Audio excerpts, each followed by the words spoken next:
The latest Mario Kart game has been released recently and I have been playing it a lot. It really is an amazing game. There's a total of 32 tracks, 16 brand new ones and 16 classic ones returning.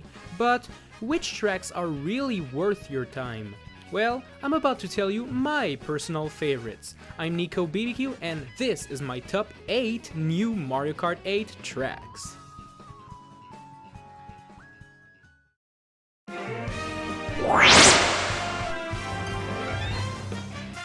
Clearly, Mario Kart 8 wanted to hook you right from the start. Usually the Mushroom Cup isn't filled with exciting new tracks, but this time, that statement is not true. Mario Kart Stadium is the first track of the game, and let me tell you, it is filled with details. It actually feels like a real racetrack, with the little toads on the side ready for a pit stop, the crowd of people cheering for their favorite teams, holding flags, and the Mario Kart TV helicopters ready to broadcast the amazing race. The track is also really good at showing you what the anti-gravity mechanic is all about, by having a huge U-shaped segment defying the laws of physics. What a great start to a great game.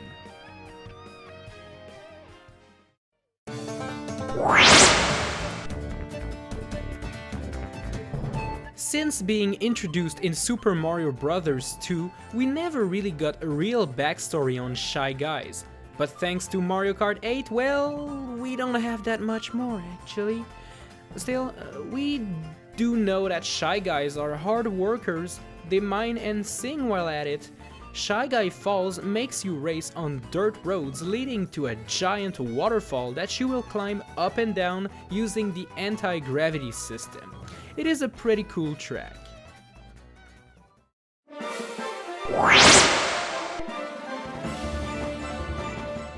We had a few occasions here and there to race in the sky in previous Mario Kart games, but this time they went all out. In Cloudtop Cruise, you race on a giant vine leading you on top of clouds, which then lead you to a Bowser cruise ship, which then lead you on a metallic segment in a dark cloud filled with lightning. Oh my gosh, that was intense. And all of that in one single lap. Another pretty cool thing about this track is the music, which contains a few bits of Super Mario Galaxy's themes. It really is an original track and I really like it.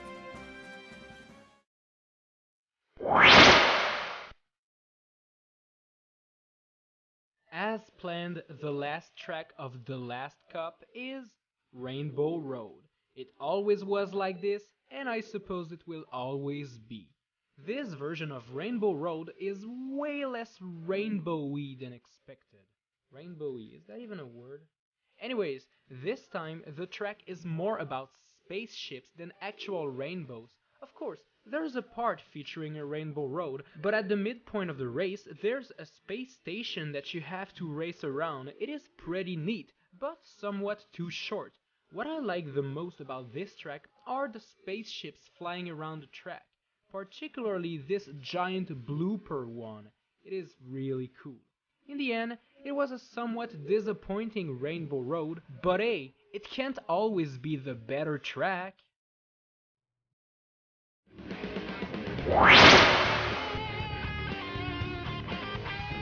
Just like Rainbow Road, there's another track that is bound to make a return in every Mario Kart game, and I name Bowser's Castle. Geez, how many castles does Bowser have to build? This one doesn't even make sense because of the anti-gravity. Who in their right mind would buy a castle in which you can't even travel without having gravity shoes or gravity wheels for that matter? Well, I think I'm overthinking this whole thing. The track in itself is pretty cool, featuring laser firing Bowser heads, giant spiky balls of death, the typical fireballs, but the pièce de résistance has to be the giant Bowser statue made out of melting lava and rocks, punching the track. Oh, and there's also this Bowser statue pointing at the direction you're supposed to go. Thanks a lot, Bowser. I appreciate it.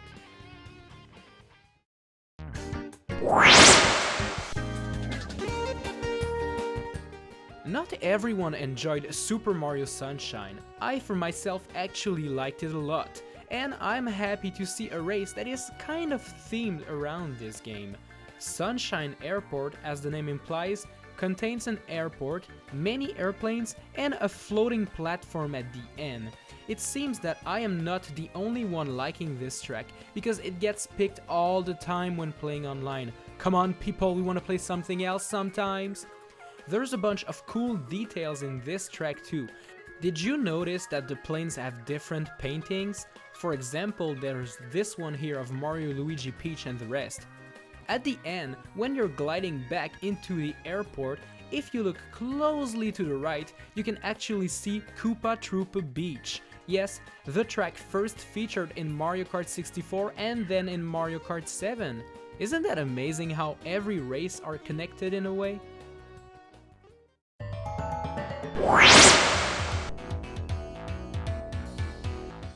The last track of the Mushroom Cup is one of the most interesting tracks in the game in my opinion. Thwomp Ruins is pretty cool, featuring stone roads, a rock temple, and many ways to complete the race. At various points in the race, you can choose to get on the wall using the anti-gravity or just use the normal racetrack. You can also decide to hop on the water or take the middle path and fly above it.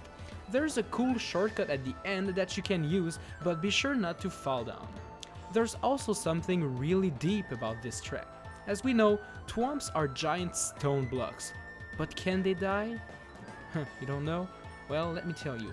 At the end of the track, if you go to the left, you can see a vine-covered Thwomp, obviously left there for a long time. What happened to this poor Thwomp? How did he die?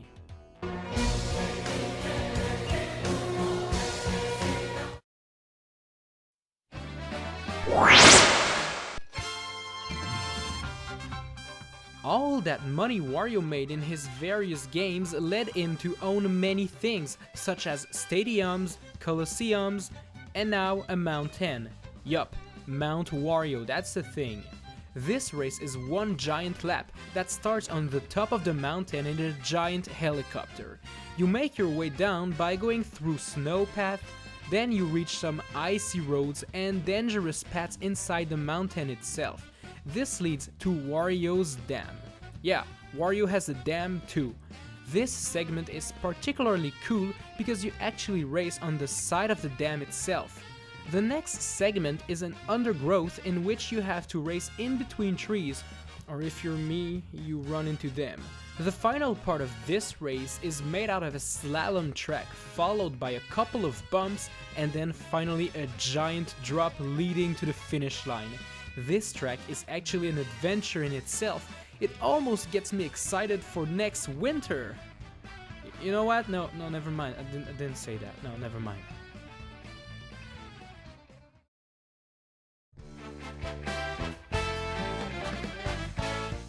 Hey, thanks a lot for watching this video. Those were my 8 favorite new tracks for Mario Kart 8. But tell me, what are your favorite tracks? Tell me in the comment section down below.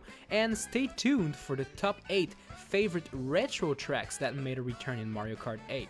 Also, if you want to play this game with me online, be sure to stay tuned as I'm planning on doing something pretty cool. Thanks again for watching, and I'll see you next time.